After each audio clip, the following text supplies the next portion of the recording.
नमस्कार मित्रांनो, मी श्रीकांत भुजबळ आपलं स्वागत करतोय श्री भुजबळ व्लॉग या चॅनलवरती. चॅनलवरती नवीन असाल तर लाईक, शेअर, सबस्क्राईब करायला विसरू नका. आणि नेहमीप्रमाणे आपण सुरुवात करूया श्रीमंत छत्रपती शिवाजी महाराजांना मानाचा मुजरा करून.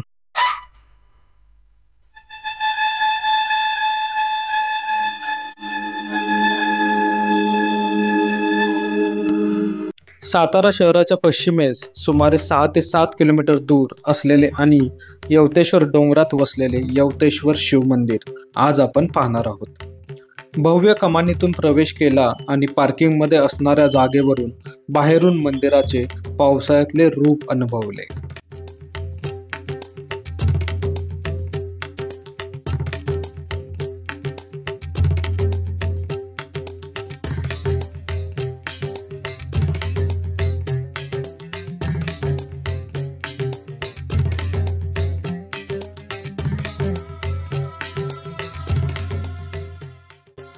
नंतर भव्य प्रवेशद्वारात असणारी घंटा व 10 ते 15 पायऱ्या उतरून पुढे गेलो.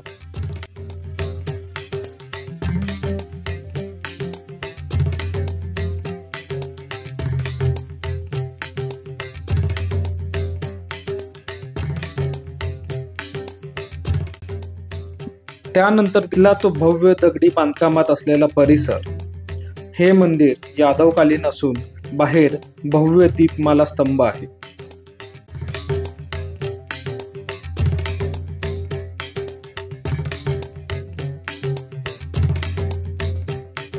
पुढे जाताच दिसतात 2 भव्य व सुंदर नंदी.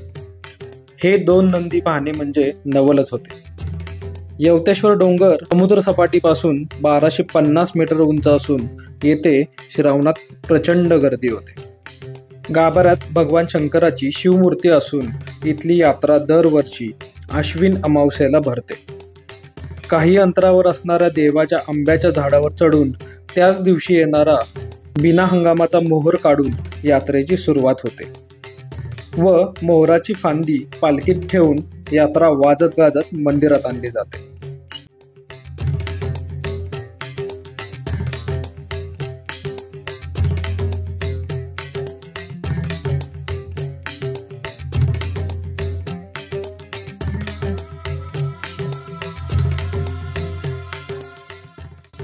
पिंडीवर असणाऱ्या घंटा विशेष आकर्षण असून मन प्रसन्न करतात.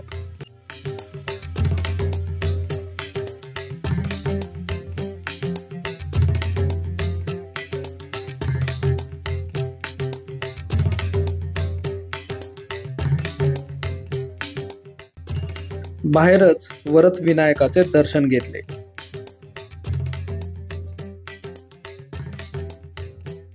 देवासाठी चंदन उगळायला चाललेला पाहून त्यामध्ये भक्तिभाव निर्माण झाला.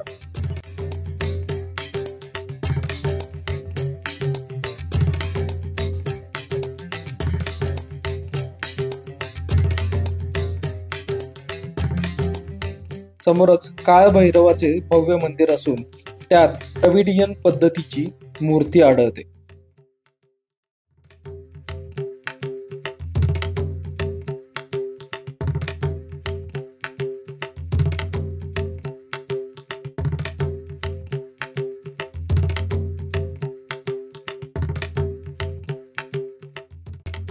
यानंतर परिसरात असणारी विरघ रामेश्वराच्या शिवलिंगाचे दर्शन होते.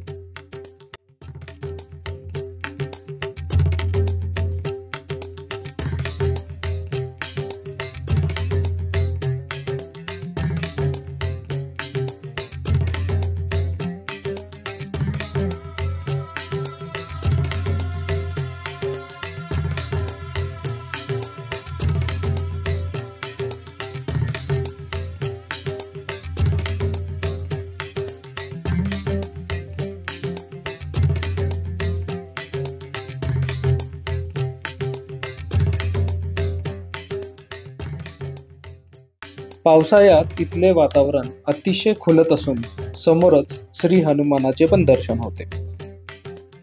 मंदिराला भव्य तटबंदी असून मंदिरामागे एक तळे आहे ज्याचे नाव देवतळ असे असून याची बांधणी जांभ्या दगडात आहे. याला इथे विशेष महत्त्व आहे.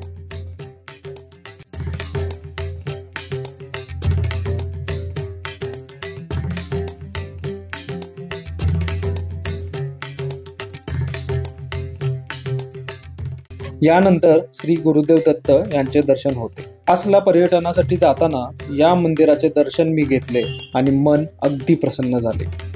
तुम्हीही हे करू शकता मित्रांनो. सातारकरांच्या जीवाभावाचे अजून एक मंदिर याचे दर्शन लवकरच घेऊन येतोय. तोपर्यंत राम राम.